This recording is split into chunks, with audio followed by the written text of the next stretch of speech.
Kaloum qui est le centre administratif du pays. Mais vous allez voir, par exemple, là, un gros appartement joli, bien, et puis vous voyez autour des appartements qui ne sont pas vraiment jolis à voir. Donc, ces personnes, par exemple, ils sont là, ils sont légaux, ils sont chez eux, ils ont le plein droit de rester.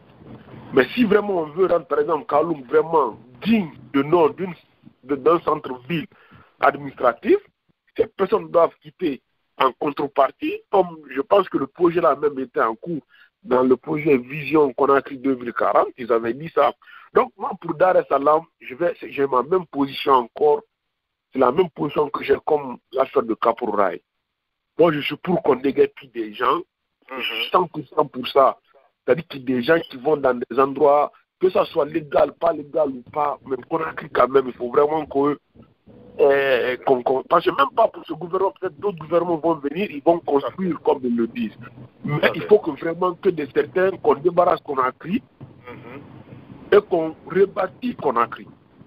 Mais ça c'est normal. Ça à Luanda ça a été comme ça. Dans beaucoup de pays, ils ont déguerpi. Ça n'a pas fait de bruit. La Guinée ça fait du bruit juste parce que l'État le fait très mal. Et l'État le fait avec une certaine, je ne sais pas, rancune, haine ou whatever. Ils font ça très très mal. Ils doivent faire bien. Ils disent écoutez. Parce que moi j'ai appris que ceux de Dar es Salaam qu'on les ait donnés, qu'on les ait proposé 20 millions, qu'ils ont refusé. Mais moi j'ai quelqu'un qui m'a confirmé qu'il y a des gens qui ont pris les 20 millions. Ça, quand l'éboulement s'est fait, c'est en 2017 je crois. Donc peut-être quelqu'un va me rappeler la date. Mais je pense 20 millions, c'est 20 millions ils ont proposé, 20 millions. Oui, quand l'éboulement s'est fait, l'autorité est venue pour le repérage. Ils ont fait une proposition de 20 millions pour que les gens quittent. Il y a certains qui ont accepté, mais il y a d'autres qui ont refusé. Maintenant, ceux-là qui ont accepté, il y a d'autres, comme c'est pourquoi là, je suis un peu d'accord avec M. Silibé, il y a certains qui ont accepté, ces mêmes personnes sont restées. Ils sont encore là-bas. Malgré qu'ils ont pris les 20 millions, ils ne sont pas beaucoup ceux-là, mais ils sont là-bas. C'est juste pour vous dire aussi qu'il y a des petits malhonnêtes parmi ces groupes-là qui peuvent aussi fatiguer ceux-là qui sont vraiment là-bas de façon légale et qui ne veulent vraiment pas quitter. Mais, de toute façon, l'État doit vraiment apprendre à être souple avec sa population, qui déguerpisse les gens de leurs droits, mais qui les reloge. Parce que j'ai même entendu des gens dire « Ah, c'est le mois de Ramadan, il faut les laisser. » Non, ce n'est même pas une question de mois de Ramadan. Même s'ils font ça dans les règles de l'art, peu importe la période, ça va passer. Il y a des espaces vides. Quand vous sortez de Conakry, vous voyez des espaces vides, des tonnes d'hectares, des espaces vides. L'État a les moyens, ils peuvent acheter ça. Et puis, bon, moi, c'est à peu près mon avis. Moi, je suis pour les déguerpissements.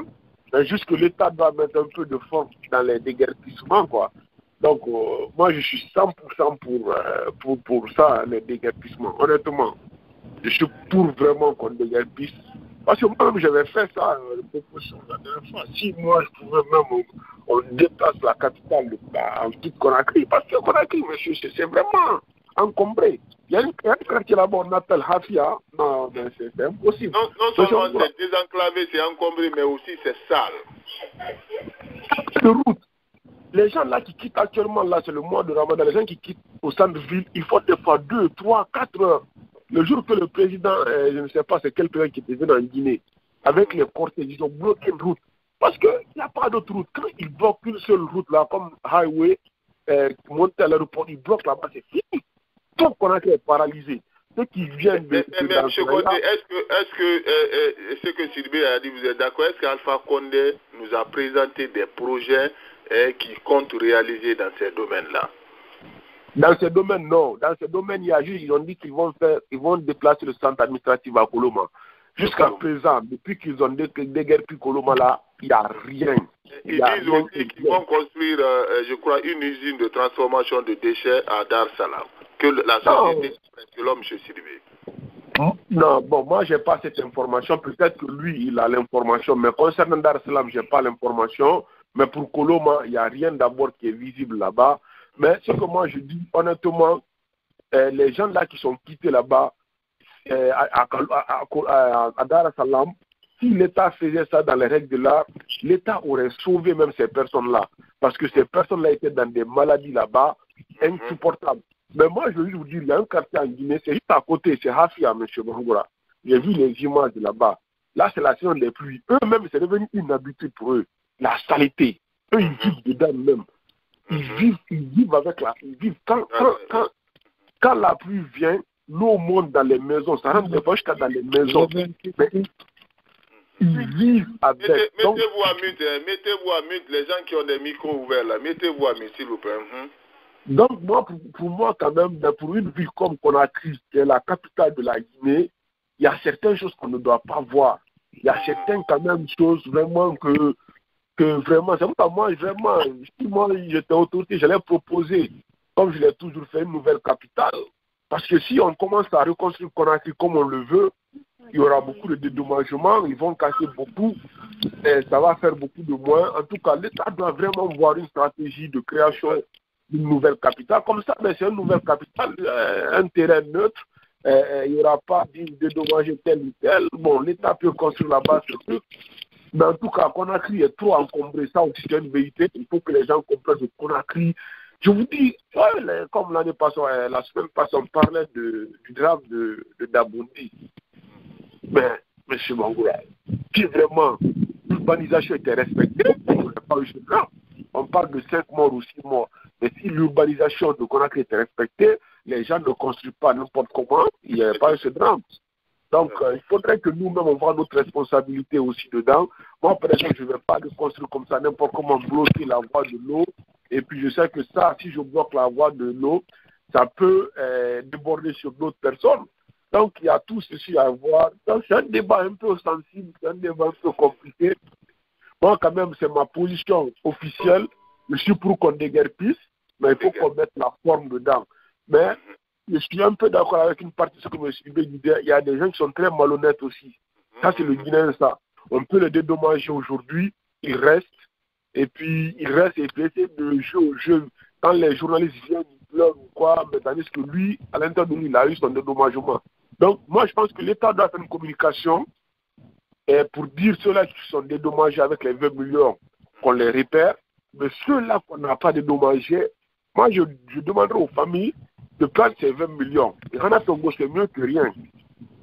Ils prennent ces 20 millions, on a en Guinée, sûrement, ils ont des familles, soit au village, je ne sais pas, les familles peuvent les appeler. Avec 20 millions au moins, je pense qu'avec 20 millions, au moins, tu as un loyer pour au moins, je ne sais pas combien d'années, tu as quand même un bon loyer. Donc, Monsieur Condé, 20 millions, pour nous qui sommes là, c'est un maximum de $2500. Ça, ça ne fait absolument rien en Guinée en domaine de construction de logement. Ça ne peut même pas t'acheter les portails. Mais je suis d'accord. 2500, ça ne valent absolument rien. Tout ce que l'État pouvait faire, c'est comme vous l'avez suggéré en premier lieu. Le coin là doit être déguerpi. Ils vont là-bas, ils recensent les propriétaires terriens. Ouais. Ils partent dans un lieu vide, ils lotissent ça. Ils n'ont même pas besoin de goudronner, qu'ils lotissent très bien, qu'ils donnent ces parcelles à ces gens et qu'ils construisent. Ça va aider l'économie guinéenne. Ça va organiser la nation. Puisque les gens là, admettons qu'on les donnait aujourd'hui 100 milliards de francs guinéens chacun. Mais là où ils vont aller encore acheter et construire, serait peut-être encore déguerpi dans 15 ans, 20 ans. Parce que ce n'est pas loti. Ils vont aller acheter du n'importe quoi, pour n'importe quel lieu, pour construire encore. Ils vont encore être victimes de la même sorte. On va les déguerpir demain. Pourquoi ne pas les lotir quelque part à partir de maintenant que l'État guinéen s'organise à ce que, à partir de maintenant, toute terre achetée, toute maison construite est construite dans les normes et dans un coin là où on ne doit pas les déguerpir. Ok. Personne n'est contre les déguerpissements. Ça doit être fait. Moi, je suis parfaitement d'accord avec vous. Mais aujourd'hui, on est samedi 25. Il y a M. X, lui, sa maison est déjà cassée. L'État a fini de casser sa maison. Qu'est-ce que lui, il peut faire aujourd'hui? Est-ce que c'est mieux pour lui de prendre les 20 millions, se contenter de ça, ou bien rien? Tu vois, ça aussi, c'est... C'est mieux qu'il ne prend rien. Parce que s'il prend ces 20 millions, il a déjà forfaité de mettre l'os sur l'État. C'est comme si l'État l'a déjà remboursé. Moi, je préfère qu'il prenne les 20 millions. Non, s'il prend les 20 millions, c'est tout ce que cela veut dire qu'il a été remboursé de sa maison. 20 millions, c'est quoi ça? On va écouter M. Baldé. Donc, pour terminer vite, je suis parfaitement d'accord avec l'analyse de M. Baldé. Vraiment, je suis d'accord, c'est mon idée aussi. Mais parce qu'on est avec un État, bon, peut-être souhaitant qu'en 2020, un futur président vienne, qui aura pitié, qui peut recenser. Mais c'est important que les gens se recensent, hein. Comme les gens de Capourail ont fait. Les gens doivent se recenser et prendre s'ils ont des anciens photos de leur maison. Peut-être un autre pouvoir va venir, ils n'ont qu'à montrer toutes ces preuves, comment ils appellent ça, les plans là de maison, les titres fonciers, etc. Et puis voilà. Donc, merci beaucoup. D'accord. Monsieur Condé. Monsieur Condé. Oui. Monsieur Baldé, approche-toi de ton micro, hein. Tu es loin là. Ah, ok. Ouais. Monsieur Condé. Oui, je vous écoute, monsieur Baldé. Bonsoir. Ah, bonsoir. Mais ce qui m'étonne un peu, bon, il y a M. Bach qui a déjà eu à parler de ça rapidement, mais ce qui m'étonne un peu, pourquoi vous voulez qu'on attende un nouveau gouvernement? Pourquoi la voie de porter plainte devant la Cour de la CEDEAO? Pourquoi ça, on n'arrive pas à intérioriser ça dans notre logiciel de combat en Guinée? Non, je le dis ça parce que monsieur dit que lui, il ne veut pas prendre les 20 millions. Monsieur Bach a dit qu'il ne veut pas prendre les 20 millions, c'est dans ce... Et il a raison. Non, moi je ne suis pas d'accord avec lui. Moi, je serais un père de famille, je prends les 20 millions, je me dis, mais vu que l'analyse de M. Bach, je voulais aller avec l'analyse de M. Mais vous savez pas, juridiquement, avant de prendre ces 20 millions, il y a un papier qu'on va vous donner, que nos parents de toutes les façons ne savent pas lire. Dans ce papier, ce sera écrit avec ceci, on est dédommagé et on renonce à toute poursuite judiciaire contre l'État. On considère que l'affaire est morte, c'est fini. Et on te donne les 20 millions, et puis tu signes. Donc c'est fini. Toi, demain, pour toi, ton affaire est finie. Et 20 millions, comme M. Ba a dit, même pas ça peut t'acheter. C'est une foutaise. Et maintenant, moi je dis, nous tous qui sommes à l'étranger, c'est encore une fois, nous sommes dans des états de droit. On sait que la justice joue un rôle important. La justice peut punir un État. La justice, regardez chez vous aux États-Unis, Monsanto, qui doit payer des milliards et autres. Vous voyez de quoi je parle, non? Oui. Ok. De Bayern, Monsanto Bayern, etc. Des entreprises, l'État, tout le monde, on peut porter plainte contre lui. Et il y a la Cour, en principe, c'est notre justice guinéenne qui aurait dû le faire. Mais notre justice guinéenne est pourrie, on n'a pas de justice en Guinée. Mais on a une justice supranationale qui est compétente, même en dehors de l'épuisement des recours internes. C'est-à-dire c'est un boulevard qui est ouvert avec nous, mais tout le monde parle et vous attendez le nouveau président, il faut faire ceci. Mais à un certain moment, il faudrait qu'on franchisse ce pas. On s'en fout du nouveau président, c'est l'État guinéen qu'on poursuit. Le nouveau président peut dire qu'il n'y a pas l'argent de la caisse ni rien. Donc à un certain moment, il faudrait qu'on intériorise au sein de nous qu'on peut porter plainte devant la Cour d'assises pour cette violation des droits de l'homme. C'est pas normal. Merci à vous, M. Baldé. Merci. Okay. Attendez, M. Baldé, je comprends l'analyse de M. Baldé, mais lui-même il dit qu'on est face à des gens qui sont illettrés, ils vont les faire signer un papier, ils vont signer. Maintenant, ces gens-là, c'est vrai que dans un pays normal, les associations des sociétés civiles, c'est là où on doit voir les sociétés civiles venir aider ces personnes-là.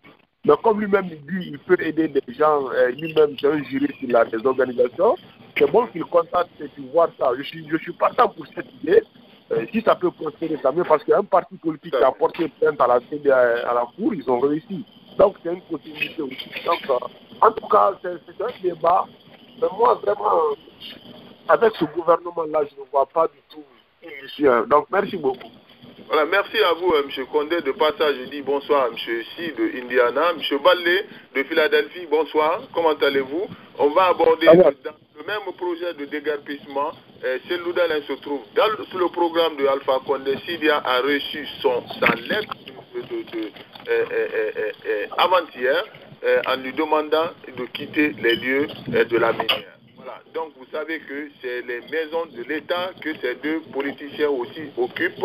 Donc cette affaire de déguerpissement continue. M. Balé, bonsoir. On va enchaîner les deux avant d'aborder la deuxième partie de cette émission qui sera les 90 millions, la contradiction entre le ministre des Finances et Alpha Condé par rapport à les 90 millions que la société Orange a payé à l'État.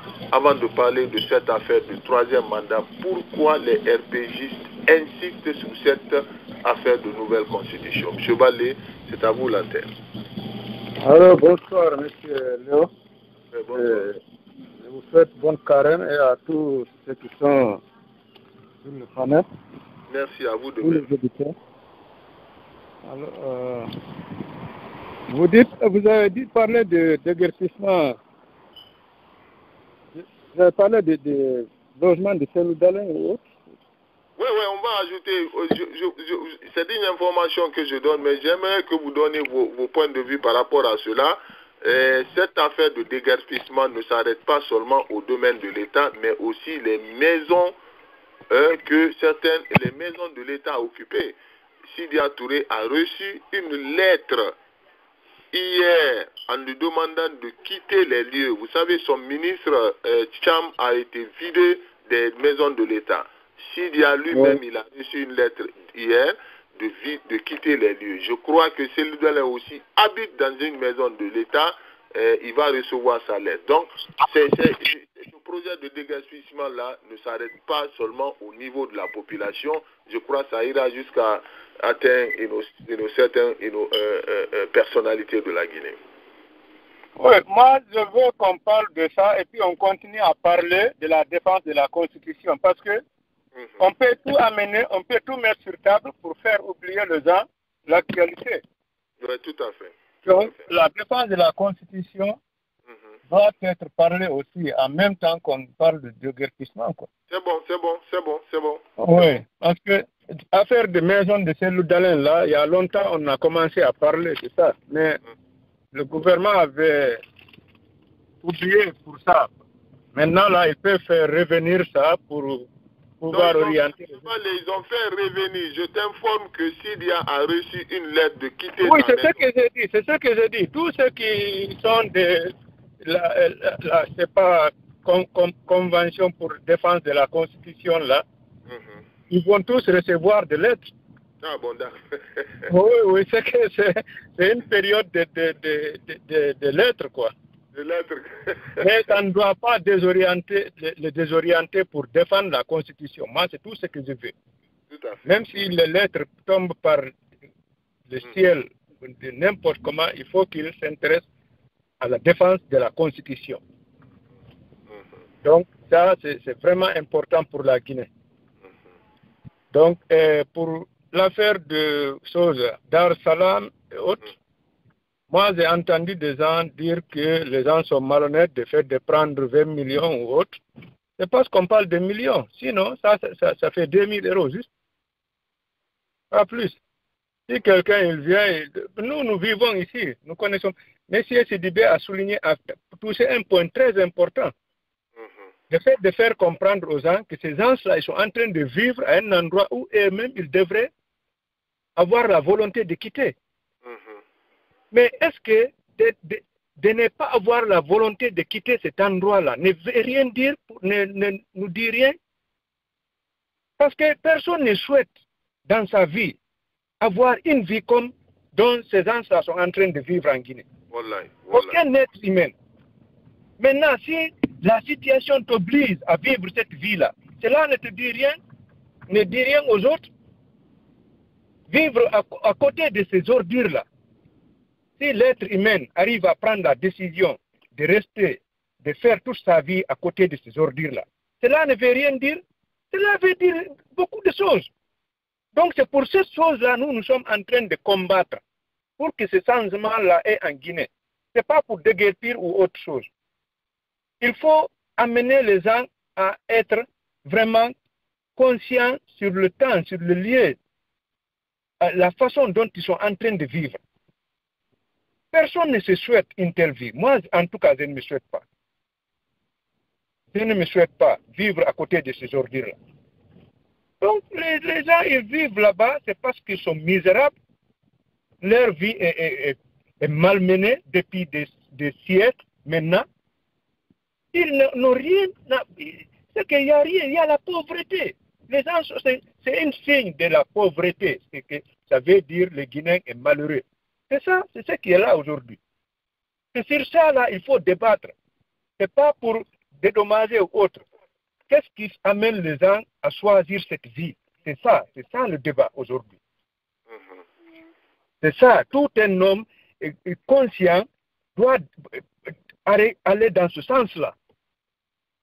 D'accord. Sinon, personne, un être humain, vraiment, moi en tant qu'être humain, je sais ce que je souhaite pour ma vie. Ce n'est pas une vie comme ça là. Mais nous sommes là, on dit, les gens sont malheureux, ils prennent 20 millions. Ils prennent $2 000. $2 000, ça, on devrait partager ça à tous les Guinéens, tous les jours. $2 000. Si Alpha Condé peut donner $300 000 à un inconnu, ça veut dire qu'on peut donner $2 000 à un Guinéen tous les jours. Donc, c'est qu'il faut vraiment à ce que les gens soient conscients. On ne peut pas, c'est le mois de carême là, ici. Il faut au moins dire la vérité pour avoir plus de bénédictions du côté du bon Dieu. Sinon, la vie là, moi, ce que je vois là, comme M. Sidibé dit, ces gens-là, ils devraient se porter volontaires pour quitter le lieu. Moi, je le soutiens. Je le soutiens vraiment. Mais moi, je ne vais pas dans ce sens-là pour dire que les gens, ils n'ont pas droit de rester là-bas. C'est là où je ne partage pas. C'est que c'est leur vie, c'est leur niveau de vie. C'est là-bas ils vont vivre. C'est là, mon frère. Il faut vraiment se dire la vérité. En Guinée, ça ne va pas. C'est ça, c'est un témoin que nous vivons aujourd'hui. Les gens, ils vivent en bas de cette montagne-là des ordures, mais ils ne se sentent pas misérables. Ils se sentent heureux de vivre là-bas. Alors c'est tout. Moi, je pense que c'est le débat aujourd'hui. D'accord. M. Baldé, merci à vous. On va prendre M. Chi de Indiana avant de prendre M. Sissoko de Ohio. Après, les deux, on va aborder la deuxième partie avant de fermer. On va parler de la nouvelle constitution. Parce que les RPGistes insistent qu'ils vont présenter cette nouvelle constitution. Et ensuite, on va parler des 90 millions de dollars, les deux à la fois, avant de fermer. Il y a une contradiction entre la déclaration du ministre des Finances et le président. Tout de suite, le président a instruit au ministre des Finances du budget de prendre tous les 90 millions de dollars, de verser dans le compte du Trésor national. Et je reviendrai sur ça tout à l'heure pour vous dire combien de fois comment cette administration fonctionne dans une contradiction totale entre le président et ses ministres. Monsieur Si, bonsoir. Oui, Monsieur Bangoura, bonsoir à tous les auditeurs. Monsieur Bangoura, avant de me prononcer sur le sujet de Dar es Salaam, vous avez parlé de contradiction entre le président de la République et son ministre des Finances. Tout à l'heure, on reviendra dessus, mais il n'y a pas de contradiction. Hein. On va repartir, on parlera de ça tout à l'heure. Enfin, je ne sais pas qu'est-ce que vous appelez contradiction dans ce cas. Je dirais mon point, je donnerai mon point. C'est ça. Maintenant, sur l'affaire Dar es Salaam, bon, c'est regrettable. Vous savez, quand les gens sont dans des situations comme ça, il faut toujours compatir à leur douleur, c'est normal en tant qu'être humain, en tant que musulman et tout ça là, c'est vrai. Mais vous savez, au-delà de cet aspect, il y avait un problème de santé publique qui se pose par rapport à cette affaire de Dar es Salaam. N'est-ce pas? Les gens, ils sont là, leur sécurité, leur santé étaient en jeu. Ils n'étaient peut-être pas conscients de ça, ou peut-être la nécessité, comme M. Bal a dit, M. Baldé le disait tout à l'heure plutôt, les gens sont tellement pauvres qu'ils ne se soucient pas de leur santé. On comprend tout cela, mais l'État, c'est ça aussi. Hein? L'État n'a pas d'état d'âme, quand il s'agit de faire respecter la loi ou quand il s'agit de comment je vais rentrer? Comme l'État n'a pas d'état d'âme par rapport à ça. C'est dommage. Nous allons toujours, nous ne pouvons d'ailleurs faire que cela, compatir à ces peines-là de nos compatriotes, mais il faut reconnaître que c'était un problème de santé publique qui dure depuis des années, c'est vrai, depuis plusieurs années. Mais puisqu'il faut toujours commencer un jour, et malheureusement pour eux, c'est cette année que le régime actuel a décidé de le faire. Ben, ça se serait fait, anyway, que ce soit avec Alpha Condé ou avec un autre. Si on veut que Conakry, qui est la capitale de la Guinée aujourd'hui, se développe, si on veut se mettre à l'abri de certaines choses, il faut casser. On nous dit souvent, on ne peut pas faire des omelettes sans casser des œufs. C'est dommage, mais c'est ça aussi la vie. Voilà, donc maintenant, sur cette histoire de $2000, de 20 millions qu'on a proposé, moi je rejoins l'avis de M. Condé, n'est-ce pas? Un chef de famille, comme on nous le fait croire, qu'on met à la porte sans aucun préavis et tout ça là, vous voulez qu'il laisse tomber 20 millions? Comment il fait en attendant les 2 ou 3 ou les 2 ou 3 premiers jours ou le mois? Comment il fait?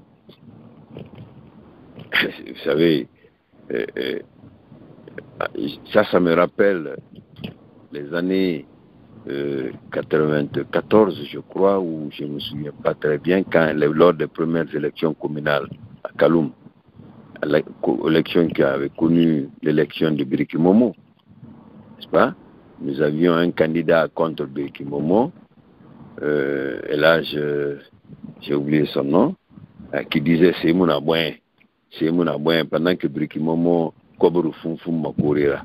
Lui, il disait à ces gens, c'est mon abouin, mais il n'a pas bien, mais il y a un abouin de le chef de famille, il a besoin de faire vivre sa famille. $2000, nous on dit que ce n'est rien. Ce n'est rien, c'est vrai, peut-être par rapport à ce que nous vivons ici aux États-Unis. Ce n'est rien par rapport à la vie qu'on mène aux États-Unis. 20 millions de francs guinéens. Mais c'est quelque chose pour un pauvre type qui vit à Conakry. Il ne vit pas aux États-Unis, il ne vit pas au Sénégal, il vit à Conakry et il est pauvre. Donc, vous pensez qu'il peut laisser ces 20 millions-là et se tourner vers quoi? Comment il fait en attendant pour nourrir sa famille? M. Baldé de l'Allemagne dit qu'il faut avoir l'habitude d'aller vers les tribunaux, la justice. C'est vrai, je suis entièrement d'accord avec lui. Mais M. Baldé sait aussi, puisqu'il fait allusion au tribunal de la CEDEAO notamment, que ça, c'est une procédure qui peut prendre des années. Et le gars qu'on déguerpit, il est dans l'urgence. C'est imminent, c'est tout de suite. Ce ne serait pas facile pour lui de tourner le dos à ces 22 millions pour dire, bon, je vais aller vers la CEDEAO. Déjà, pour contacter la CEDEAO, c'est toute une procédure. Quand est-ce que celle-là va aboutir? Quand est-ce que le jugement va avoir lieu, etc., etc. Il y a tout ça. C'est pas une situation vraiment facile à vivre. Je ne le souhaite pour personne. Mais quand ça arrive, il faut être aussi pragmatique. Il faut être pragmatique. La CEDEAO, ou si vous devez saisir la CEDEAO, vos avocats pourront donner les raisons qui vous ont amené, malgré que vous ayez signé, mais les raisons qui vous ont amené à signer. Si vous dites, si votre avocat défend le dossier devant le tribunal de la CEDEAO, c'est des gens qui étaient pauvres, ils n'avaient pas le choix que de prendre ces 20 millions-là, parce qu'en attendant, ils avaient besoin de trouver un toit, etc., etc. Je crois que c'est jouable. Mais en tout cas, je rejoins M. Condé que, à leur place, j'aurais pris ces 20 millions-là pour résoudre le problème qui se pose maintenant. Je ne vais pas penser à ce qui va arriver dans 5 ou 10 ans. Je vais résoudre le problème actuel. Et le problème actuel, c'est de trouver un toit pour ma famille. C'est ça, l'urgence. Voilà, M. Bangoua, c'est ce que j'avais à dire sur le sujet. Voilà, mais encore une fois, il faut qu'on accepte 90 millions, que le pays se développe. On reviendra sur ça tout à l'heure. M. Si, je vais vous poser quelques questions par rapport à cela. M. Sissoko de Ohio, bonsoir. Alors, M. Sissoko? M. Sissoko, Ohio, bonsoir. Je crois que M. Sissoko ne m'entend pas. Alors, Alors, M. Sissoko, vous m'entendez? Ouais, M. Bangoura, bonsoir. Comment allez-vous? Encore une fois, mes condoléances, M. Sissoko. Ah, Dieu merci. Dieu merci. Je salue tous les frères sur la radio. Voilà. Bonsoir à vous et beaucoup de courage. Je sais que ça fait mal. J'ai cherché à vous joindre là au téléphone, mais on va parler hors antenne tout de suite. Il n'y a pas de problème. Alors, vous voulez intervenir sur quel sujet? Cette affaire de Dar Salam, avant d'aborder la dernière partie de cette émission. Ah ouais, je peux intervenir sur le cas de Dar Salam. Allez-y, vous avez l'antenne. Ouais, vous savez, M. Bangoura, le gouvernement d'Alpha Condé, c'est un gouvernement qui est irresponsable. Parce que, pourquoi? Comment on peut... C'est-à-dire, ils sont en train de... Moi, j'ai l'impression, ils sont en train de détruire tout, mais on ne construit rien. Quand vous prenez Caprora, ils ont détruit là-bas. Qu'est-ce qu'ils n'ont rien fait? Le terrain est vide là-bas, ils n'ont rien construit. Ils ont... Madina Sidou, comment dirais-je, donc, Koléa aussi. Cité police là-bas. C'était la même chose. Hein? On ne déplace pas les gens, on déplace les ordures. On a l'espace. Quand vous prenez Koya et Dobrika, il y a l'espace. On doit prendre les ordures au niveau de Dar Salam là-bas pour amener. Vous m'écoutez? Oui, allez-y, oui. On devrait déplacer les ordures. Ce n'est pas la population qu'on devrait déplacer. Dar Salam là-bas est devenu la capitale. Moi, je connais l'endroit là-bas, Dar Salam. Vous avez vu cette semaine-là, il y a eu l'ordre là qui a tué les gens à Dabondi là-bas. Parce que les ordres là qui quittent à Dar Salam là, à Concassel là, c'est ça qui descend à Dabondi. Il y a Dabondi Rai, Dabondi 1. Vous voyez, tous ces quartiers là sont ensemble. Donc les ordres quand il y a beaucoup de pluie, les ordres